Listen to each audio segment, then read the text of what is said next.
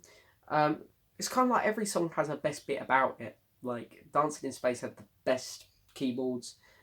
This one has the best backing vocals. There's always something really good about each song.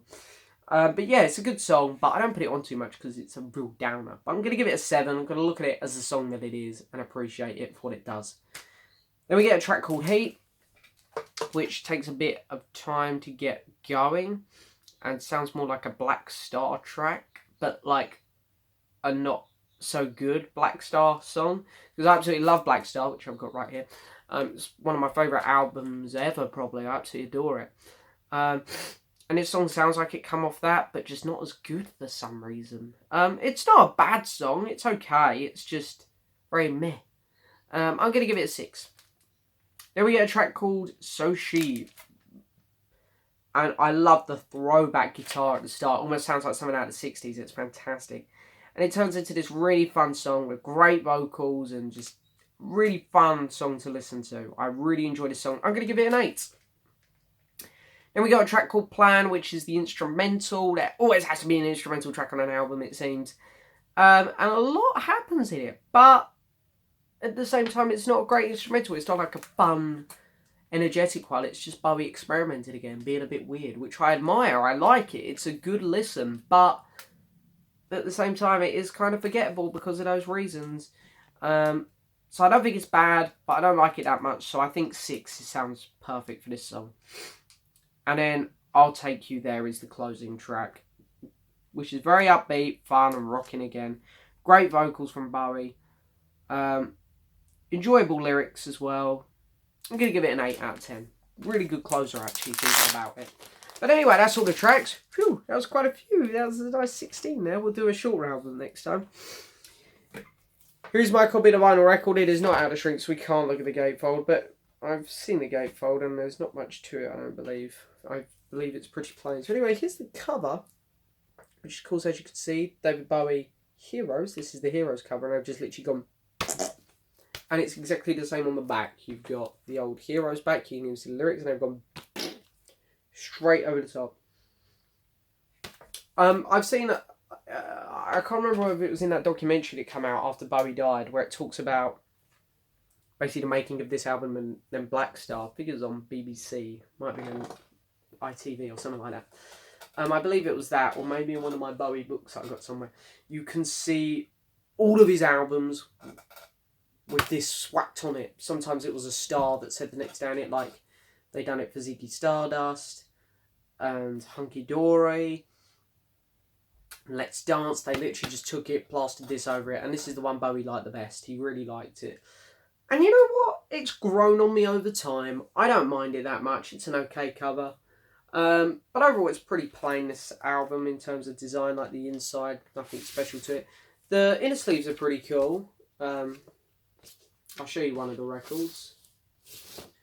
And then on the second inner sleeve, we actually get a modern picture of Bowie, which is quite nice. Looking absolutely awesome.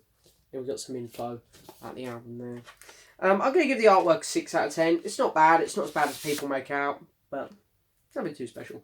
So anyway, I've added up all of those scores and I've divided it by 17 because there's 16 tracks, 8 on each side, and then the album artwork. So I've divided it by 17, and it's going to get out of 10 a 7.6. So yes, it's a 7.6 for David Bowie's The Next Day. It's time to head over to the album ranking board, put it on this here where it ranks. Oh no, sorry, it's not here. Sorry. I will try and get the album ranking board back soon for one of the next couple of videos though. But anyway, that is it for this video, guys. I hope you've enjoyed it as always. It's been a pleasure. Thank you so much for enjoying silliness at the start, or hopefully you enjoyed. So yeah, thank you so much for watching. There's links in the description to my other channel, my Twitter, everything you need to see. Or if you want to see more of me, I don't know why you would, but if you do, there's links in the description to more of me. Doesn't sound very fun. But anyway, thank you so much for watching. Please hit the subscribe button, like the video, leave a message, and I will see you guys next time for another video. Bye-bye. 20,000 people